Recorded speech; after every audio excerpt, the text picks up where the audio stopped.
जय हिंद साथियों, most welcome आप सभी का।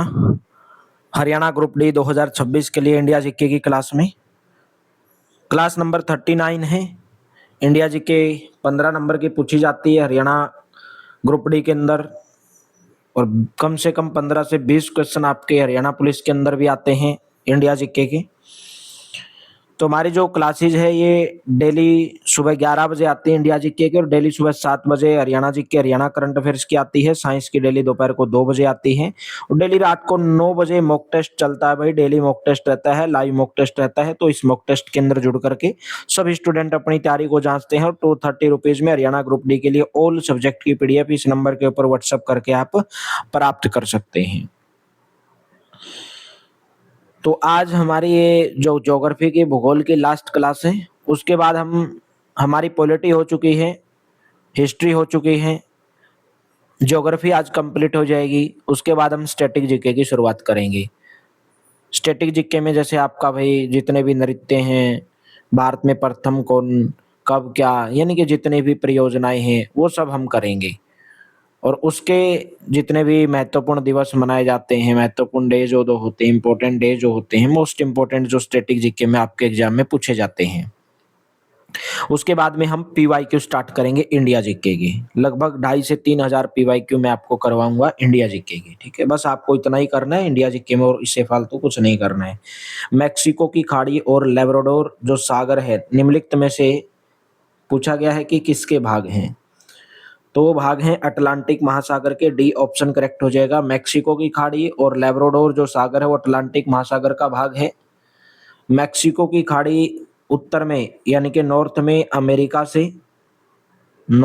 अमेरिका और क्यूबा से घिरी हुई है, यानी कि अमेरिका और क्यूबा देश से घिरी हुई है मैक्सिको की खाड़ी। मैक्सिको की खाड़ी एक जल संधि का नाम है फ्लोरिडा जल संधि। फ्लोरिडा जल संधि के द्वारा अटलांटिक महासागर से जुड़ी हुई है, फ्लोरिडा जल संधि के द्वारा। तो ऑप्शन नंबर आपका डी करेक्ट हो जाएगा। ठीक है, और जो लेब्राडोर सागर है ये लेब्राडोर प्रायद्वीप और ग्रीनलैंड के बीच में स्थित है। नेक्स्ट, निम्नलिखित में से कौन सी नदी माही नदी की एक सहायक नदी नहीं है। सोम, जाखम, अन्नास या तेंदोनी। तो राइट ऑप्शन बन जाएगा तेंदोनी। डी ऑप्शन करेक्ट हो जाएगा भाई। ठीक है, माही नदी पश्चिम भारत की सबसे महत्वपूर्ण नदी है। माही नदी मध्य प्रदेश के जो जिला है धार जिला, मध्य प्रदेश के धार जिले में विंध्याचल पर्वत श्रेणी से निकलती है, और कहां पर जाकर गिरती है, ये खंबात की खाड़ी में जाकर के गिर जाती है। खंबात की खाड़ी में जाकर गिरती है, मध्य प्रदेश के धार जिले में विंध्याचल पर्वत श्रेणी से ये निकलती है। नेक्स्ट है कर्नाटक। माही नदी भारत की एकमात्र ऐसी नदी भी है जो कर्क रेखा को 2 बार काटती है। ये क्वेश्चन बहुत बार पूछा जाता है कि भारत की एकमात्र नदी जो कर्क रेखा को 2 बार काटती है, कर्क रेखा को 2 बार काटने का काम करती है माही नदी भाई। माही नदी की सहायक नदियां हो जाएंगी सोम, जाखम, अन्नास, चाप, ये इसकी सहायक नदियां हैं। कर्नाटक में स्थित भद्रावती प्रमुख रूप से अपने किसके लिए प्रसिद्ध जाना जाता है। भद्रावती जाना जाता है लौह और इस्पात संयंत्र के। ऑप्शन नंबर आपका ए करेक्ट हो जाएगा। कर्नाटक का भद्रावती शहर भद्रा नदी के किनारे स्थित है, और ये जो शहर है ये बाबा बुदान की पहाड़ियों के पास है। तो बाबा बुदान की पहाड़ियां भी कहाँ पर हैं, बाबा बुदान की पहाड़ी भी कर्नाटक के अंदर है, बाबा बुदान की पहाड़ियों के पास में स्थित है। लोहा हो गया, मैंगनीज हो गया, चूने की खदान होगी, ये यहाँ पर पाई जाती हैं। वहीं पे अगर मैं बात करूं तेल अक्षेत्र के लिए, खनिज तेल अक्षेत्र के लिए डिगबोई। डिगबोई कहाँ पर है, असम के अंदर डिगबोई। यहाँ पर एशिया की सबसे पुरानी और अभी तक प्रचलित तेल रिफाइनरी, वही सबसे पहली तेल रिफाइनरी कहाँ पर लगाई गई थी, डिगबोई असम के अंदर, एशिया की सबसे पुरानी। सूती कपड़ा मिल भाई गुजरात सॉरी गुजरात का अहमदाबाद शहर सूती कपड़ा मिल के लिए प्रसिद्ध है। गुजरात का अहमदाबाद शहर भाई। तो राइट ऑप्शन ए करेक्ट हो जाएगा। 9 डिग्री चैनल का संबंध निम्नलिखित में से किससे है। 9 डिग्री चैनल मिनी कोय को लक्षद्वीप के जो अन्य द्वीप है यानी कि मुख्य लक्षद्वीप से अलग करता है। 9 डिग्री चैनल जो है मिनी कोय को मुख्य लक्षद्वीप से अलग करने का काम करता है। लक्षद्वीप एक केंद्र शासित प्रदेश है और ये कौन से सागर में स्थित है? अरब सागर में स्थित है, अरब सागर में। लक्षद्वीप की राजधानी क्या है? लक्षद्वीप की राजधानी है कवारती। 9 डिग्री चैनल के उत्तर में स्थित है कवारती। लक्षद्वीप केरल उच्च न्यायालय के अक्षेत्र अधिकार के अंदर आता है, यानी कि लक्षद्वीप का जो उच्च न्यायालय है वो कौन सा है? केरल उच्च न्यायालय भाई। नेक्स्ट, निम्नलिखित में से कौन सा पर्वतीय स्थल धौलाधार पर्वत श्रेणी के अंदर स्थित है? धौलाधार पर्वत श्रेणी भाई हिमाचल प्रदेश के चंबा जिले के अंदर है, Dalhousie. Option number A correct हो जाएगा भाई।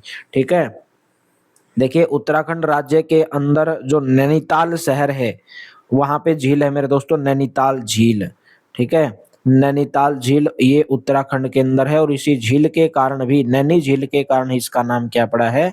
नैनीताल पड़ा है। गुलमर्ग भाई जम्मू एंड कश्मीर में और कलिम्पोंग पश्चिम बंगाल के अंदर स्थित है। कलिम्पोंग पश्चिम बंगाल में, गुलमर्ग जम्मू एंड कश्मीर, नैनीताल उत्तराखंड और डलहौजी है वो धौलाधार पर्वत श्रेणी के अंदर हिमाचल प्रदेश के अंदर एक पर्वतीय स्थल स्थित है।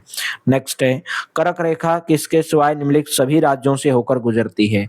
कर्क रेखा जो है वो उत्तरी गोलार्ध में, कर्क रेखा उत्तरी गोलार्ध में विषुवत रेखा या जिसको हम भूमध्य रेखा भी बोलते हैं, विषुवत रेखा या भूमध्य रेखा, भूमध्य रेखा से 23.5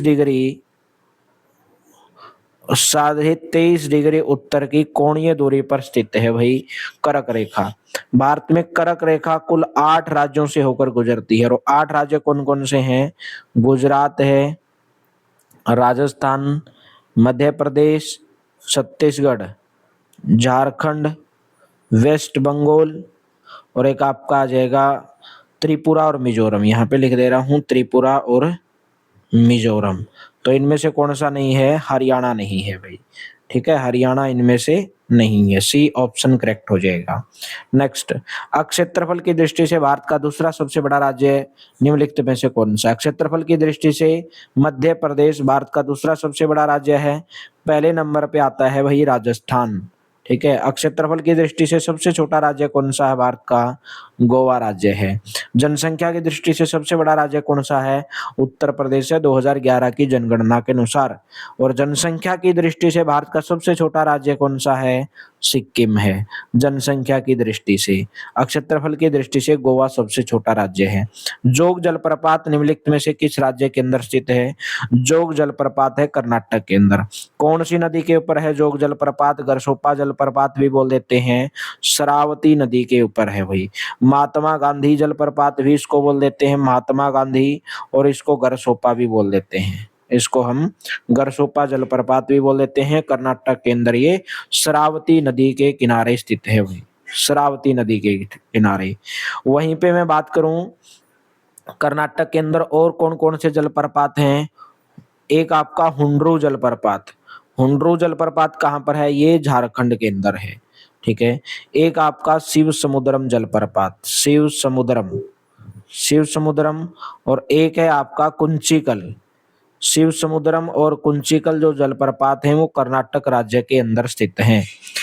चिकनी मृदा के बारे में निम्नलिखित में से कौन सा कथन गलत है?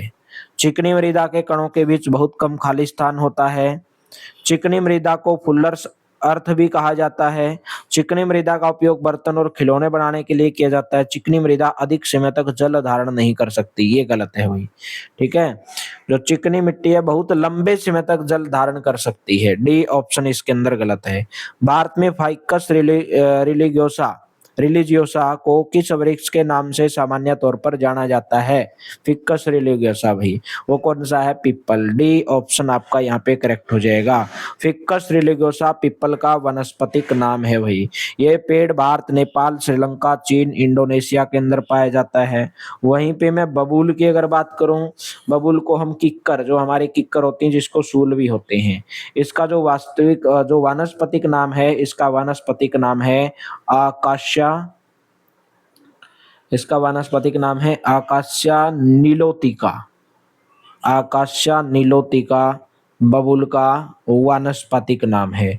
वहीं पे मैं बात करूं नीम, नीम का भाई क्या है, अजाडिरेका इंडिका, अजाडिरेका, अजाडिरेक्टा इंडिका, ये किसका नाम है, नीम का वानस्पतिक नाम है।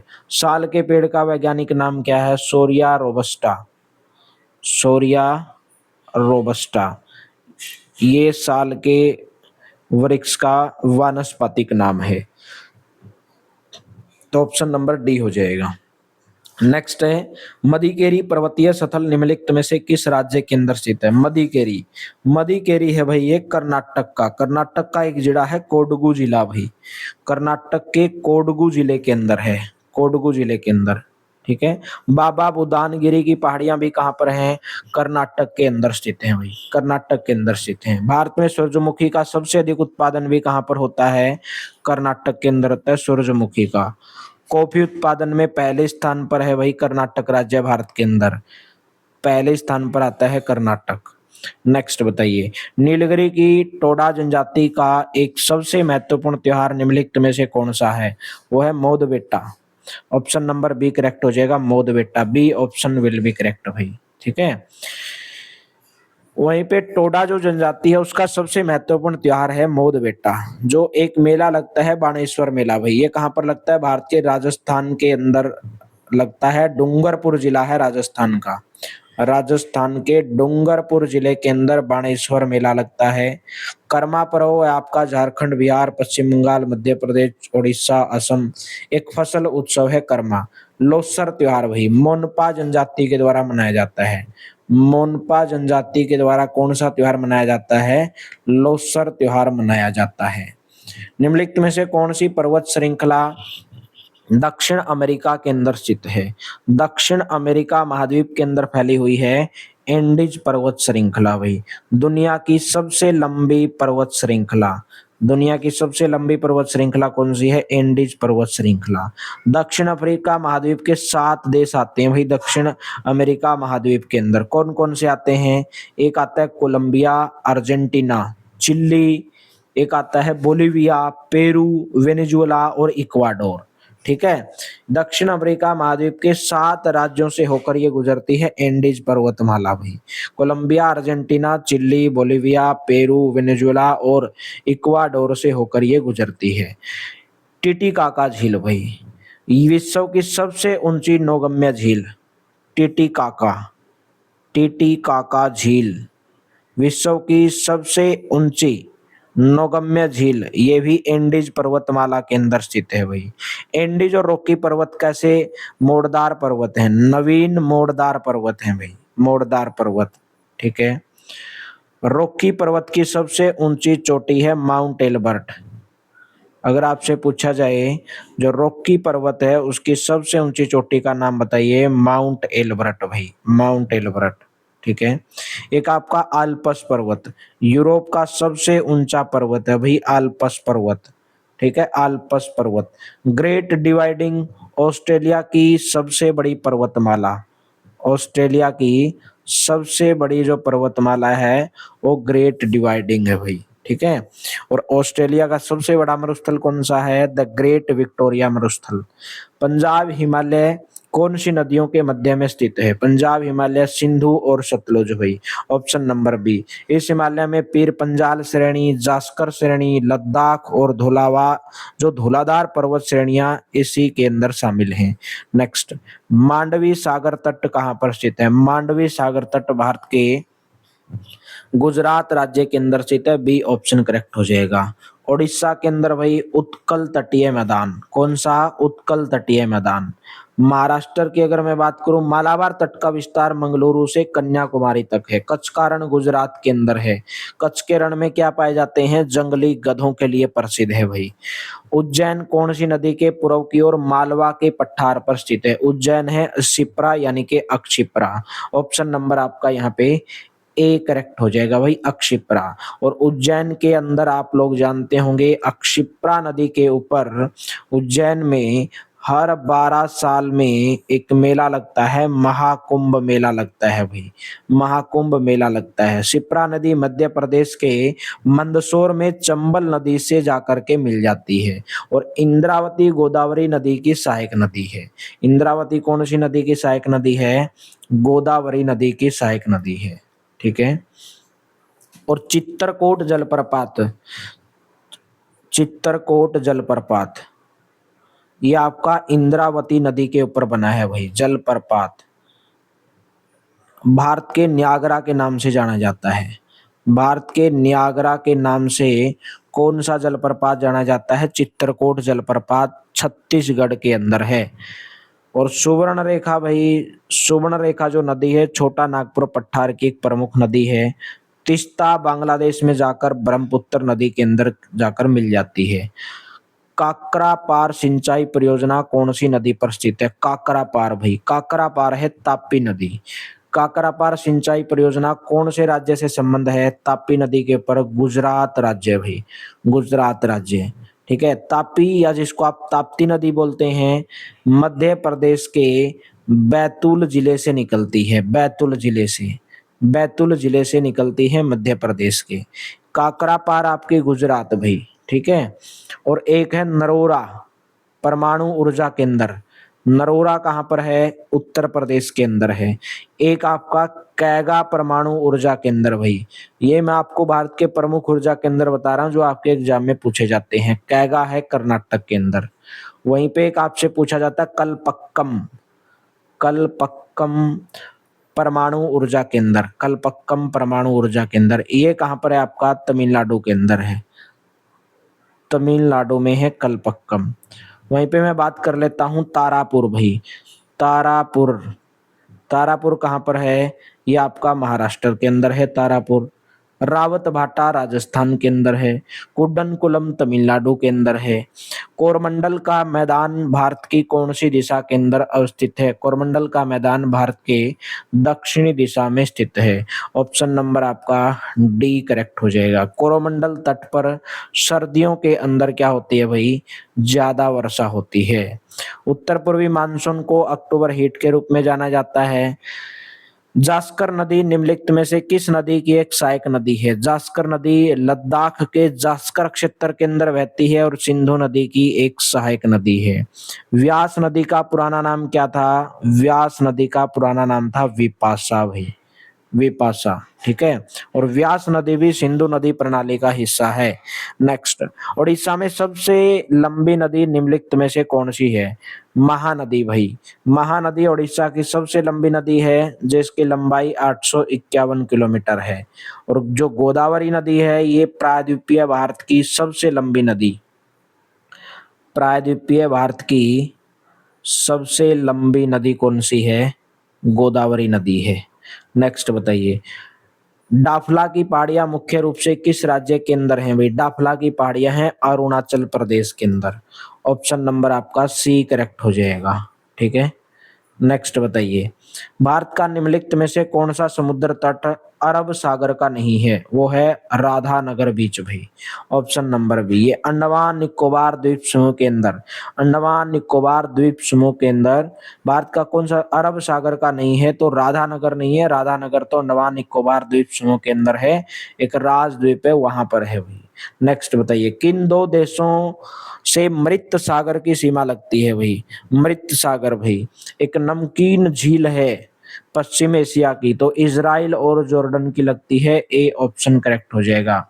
मृत सागर सतल मंडल पर पृथ्वी का सबसे नीचा स्थान भी है भाई। मृत सागर पृथ्वी का सबसे नीचा स्थान।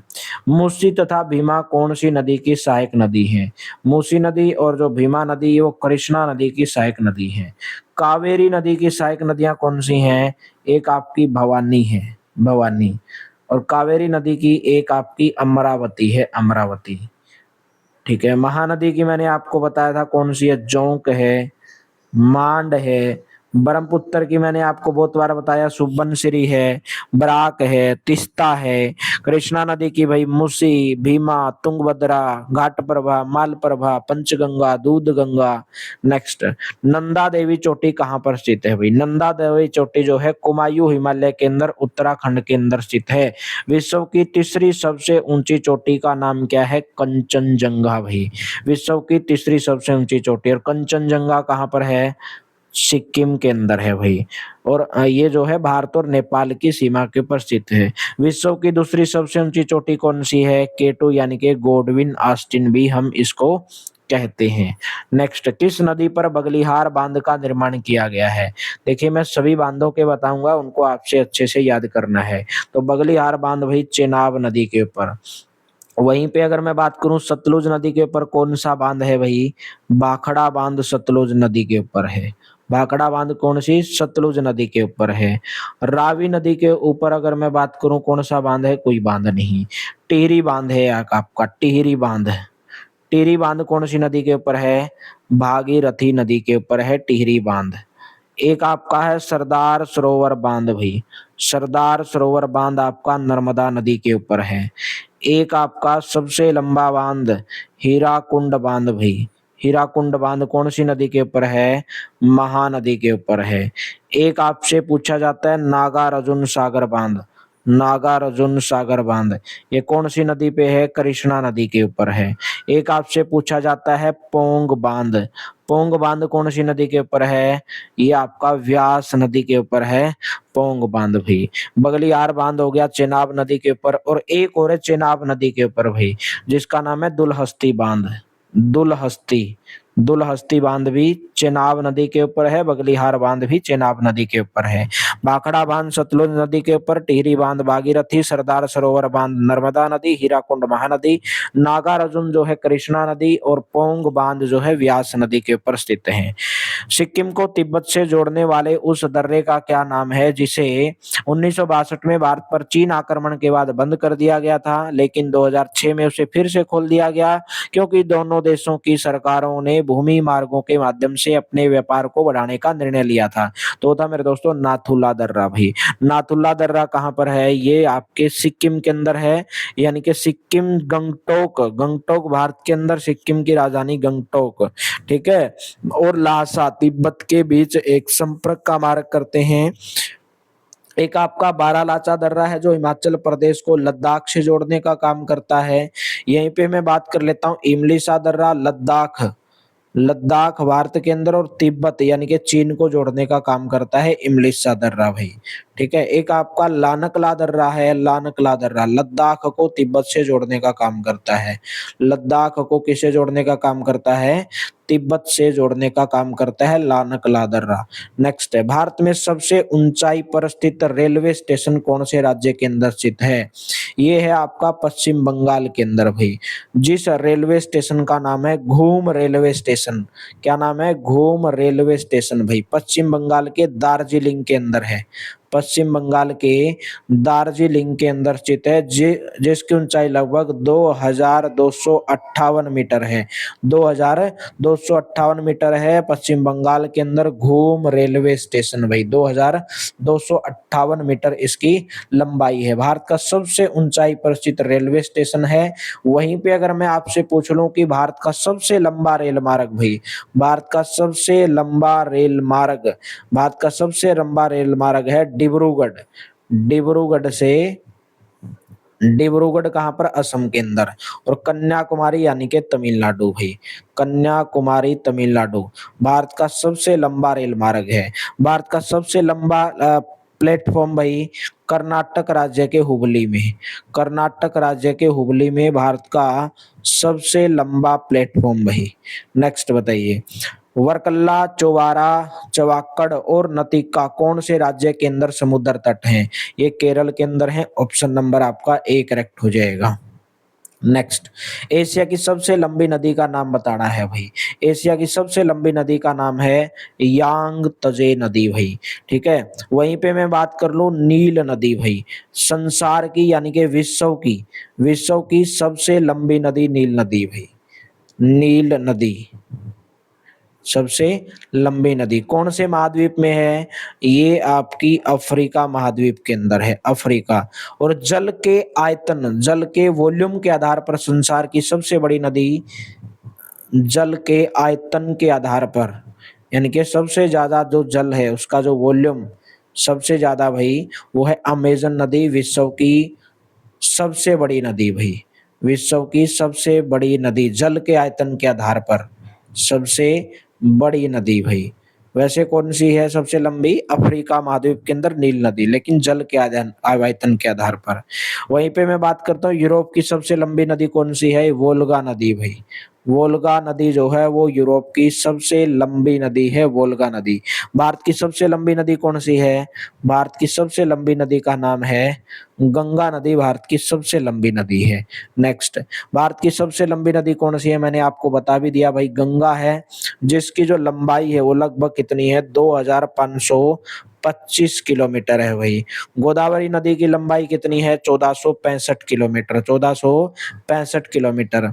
कावेरी नदी की लंबाई कितनी है? 800 किलोमीटर भाई। और ब्रह्मपुत्र नदी की लंबाई भारत और अन्य देशों, क्योंकि अन्य देशों के अंदर भी बहती है, तो लगभग इसकी कितनी है? 2900 किलोमीटर है भाई। ये अन्य देशों के अंदर भी है, केवल भारत के अंदर गंगा की जो लंबाई 2525 किलोमीटर है। और भारत की सबसे लंबी नदी कौन सी है? गंगा नदी। और ब्रह्मपुत्र नदी भाई अन्य देशों के अंदर भी है, और ब्रह्मपुत्र, भारत के अंदर ब्रह्मपुत्र नदी की लंबाई गंगा नदी की तुलना में कम है। गंगा नदी को भारत की सबसे लंबी नदी माना जाता है। कौन सी नदी अधिकतम देशों से होकर गुजरती है?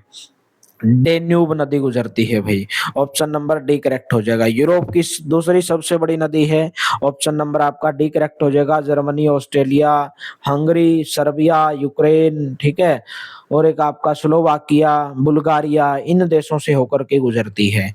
पूर्वोत्तर भारत में स्थानांतरण कृषि को किस रूप में जाना जाता है? यह आपका क्वेश्चन पूछा भी गया था। पूर्वोत्तर भारत में स्थानांतरण कृषि को किस रूप में जाना जाता है? झूम खेती के रूप में जाना जाता है। डी ऑप्शन करेक्ट हो जाएगा। भारत के कौन से राज्य के अंदर? भारत का असम राज्य, भारत का मणिपुर राज्य, असम राज्य, मणिपुर राज्य, नागालैंड, नागालैंड, और कौन सा हो जाएगा? मणिपुर, मणिपुर, सॉरी मणिपुर तो लिख दिया, मिजोरम, मिजोरम। असम, मणिपुर, नागालैंड, मिजोरम जो भारत के पूर्वोत्तर राज्य हैं, तो वहां पर स्थानांतरण कृषि को क्या कहा जाता है? झूम कृषि कहा जाता है। और इस कृषि को अन्य और किस नाम से भी जानते हैं? Slash and burn, slash and burn कृषि भाई, स्लैश एंड बर्न कृषि भी इसको कहा जाता है। और श्रीलंका में इस प्रकार की कृषि को क्या कहा जाता है? चेन्ना। झूम खेती को क्या कहा जाता है श्रीलंका में? चेन्ना कहा जाता है भाई, श्रीलंका के अंदर, ठीक है। और लोगान या लदांग, लदांग भाई झूम खेती को लदांग कहाँ पर कहा जाता है? इंडोनेशिया, मलेशिया के अंदर। इतना याद करने की जरूरत नहीं है, बस आपको इतना याद रखना है। पूर्वोत्तर भारत में स्थानांतरण कृषि को झूम के रूप में भी जाना जाता है, और झूम को स्लैश एंड बर्न कृषि भी कहा जाता है। असम, मणिपुर, नागालैंड, मिजोरम भारत के पूर्व उत्तर राज्य के अंदर भाई।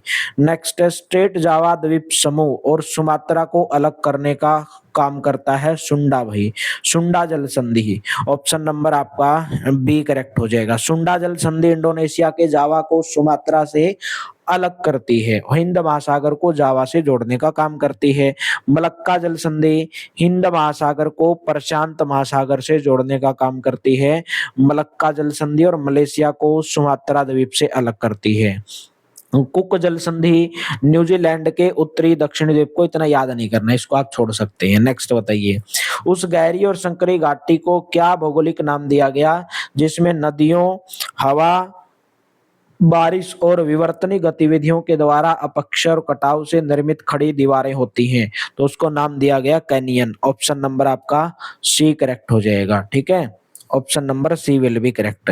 पाकिस्तान की कौन सी जनजाति वजीरी नृत्य नामक पारंपरिक नृत्य करती है? तो वो जनजाति करती है मेरे दोस्तों पश्तून। ऑप्शन नंबर ए करेक्ट हो जाएगा, ठीक है, A option will be correct. Next, पृथ्वी की भूमध्य रेखा के उत्तर या दक्षिण के स्थान को कोणीय दूरी का वर्णन करने के लिए किस शब्द का उपयोग किया जाता है भाई? अक्षांश का उपयोग किया जाता है। बी ऑप्शन करेक्ट हो जाएगा। भूमध्य रेखा से किसी भी स्थान की कोणीय दूरी, भूमध्य रेखा से किसी भी स्थान की कोणीय दूरी को क्या कहा जाता है? अक्षांश कहा जाता है। देखो ये मेरे दोस्तों ग्लोब है, तो ग्लोब का ये आपका ईस्ट हो गया, ये वेस्ट हो गया, ये नॉर्थ हो गया और ये साउथ हो गया। ठीक है, देखो ग्लोब पर उत्तर से दक्षिण की ओर खींचे जाने वाली काल्पनिक रेखा यानी कि इधर से इधर, इन रेखाओं को हम क्या बोलते हैं? देशांतर रेखा बोलते हैं। यानी कि जो खड़ी रेखा है उनको देशांतर बोलते हैं। वहीं पे मैं बात करूं, ये जो पड़ी रेखा है, ठीक है, ईस्ट वेस्ट में, इसको हम क्या बोलते हैं? अक्षांश रेखाएं बोलते हैं। ठीक है, तो इंग्लैंड की ग्रीनविच वेधशाला से गुजरने वाली काल्पनिक रेखा भाई, उसको हम क्या बोलते हैं? 0 डिग्री देशांतर बोलते हैं। पृथ्वी को 2 गोलार्ध में बांटा गया, उत्तरी और दक्षिणी गोलार्ध भाई। 66.5 डिग्री, 66.5 डिग्री उत्तरी अक्षांश को आर्कटिक वृत्त और 66.5 डिग्री दक्षिणी अक्षांश को अंटार्कटिक वृत्त। ठीक है, इसको कौन सा? अंटार्कटिक, अंटार्कटिक वृत्त, और 66.5 डिग्री उत्तरी अक्षांश को आर्कटिक वृत्त कहा जाता है। नेक्स्ट, निम्नलिखित में से पाकिस्तान का सबसे व्यस्त समुद्री बंदरगाह कौन सा है? वो है कराची का बंदरगाह। ऑप्शन नंबर आपका ए करेक्ट हो जाएगा भाई। केटी बंदरगाह भी कहाँ पर है? ये भी पाकिस्तान के सिंध प्रांत के अंदर है भाई।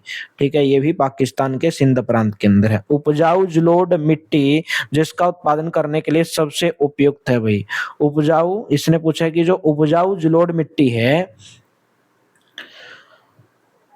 किसका उत्पादन करने के लिए सबसे उपयुक्त है? ये चावल का उत्पादन करने के लिए। Option number D. ठीक है, जो जलोढ़ मिट्टी है भारत के जो उत्तरी मैदानी भाग हैं, तटीय मैदानी क्षेत्र हैं, प्रायद्वीपीय भारत का जो नदी बेसन है, डेल्टाई भाग है, वहां पर ये पाई जाती है। यानी कि ज्यादातर ये चावल, गन्ना, तंबाकू, कपास, इन सभी के लिए जलोढ़ मिट्टी उपजाऊ मानी जाती है। जलोढ़ मिट्टी चावल की फसल के लिए सबसे उपयुक्त मानी जाती है। वहीं पे अगर मैं बात करूं चाय के लिए, कॉफी के लिए, काजू के लिए कौन सी मिट्टी उपयुक्त मानी जाती है? लैटेराइट मिट्टी उपयुक्त मानी जाती है, लैटेराइट भाई।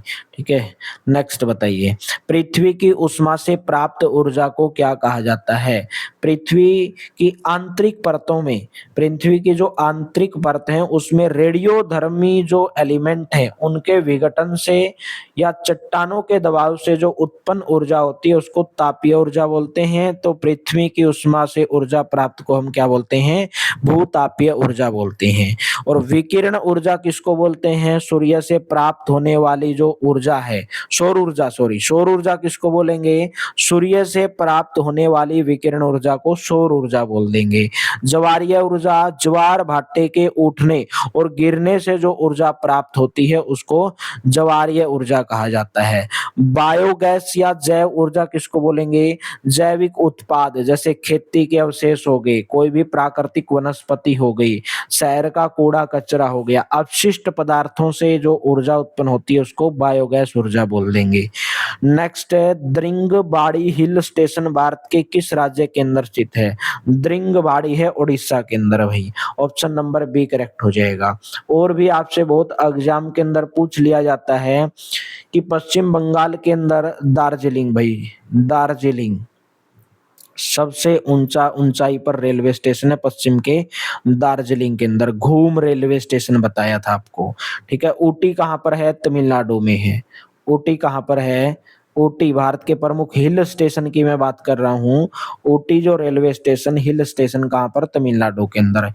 लेह कहाँ पर है? लद्दाख के अंदर है। सबसे ऊंचा हिल स्टेशन है भाई लेह, लद्दाख। गुलमर्ग जम्मू कश्मीर में है। कुर्ग कर्नाटक में है। द्रिंगबाड़ी उड़ीसा के अंदर है। दार्जिलिंग पश्चिम बंगाल में है। तो यहाँ पे आपकी पूरी की पूरी ज्योग्राफी खत्म होती है। ज्योग्राफी खत्म, हिस्ट्री खत्म, पॉलिटी खत्म। तो मेरे दोस्तों अभी स्टैटिक जीके बचती है। स्टैटिक जीके की शुरुआत करेंगे जबरदस्त तरीके से, उसके बाद में हम सभी पीवाईक्यू स्टार्ट करेंगे भाई। उसी तरीके से हमारी एनसीईआरटी खत्म होने वाली है। एनसीईआरटी खत्म होने के बाद में हम हरियाणा के जितने भी साइंस के पीवाईक्यू हैं, वो हम करने जा रहे हैं 1000 पीवाईक्यू। तो हरियाणा करंट अफेयर्स आपकी कंप्लीट हो जाएगी। हरियाणा जीके आपकी पीवाईक्यू स्टार्ट करेंगे अभी जो चली हुई है, उसके बाद में हम पीवाईक्यू स्टार्ट करेंगे। उसी तरीके से आपको डेली रात को 9 बजे मॉक टेस्ट मिलता है, उसको आप ज्वाइन करते रहें। बहुत सारे स्टूडेंट जुड़ करके अपनी तैयारी को जाँचते हैं और इस नंबर के ऊपर व्हाट्सएप करके आप complete PDF Haryana group D के लिए प्राप्त कर सकते हैं। Thank you, have a nice day.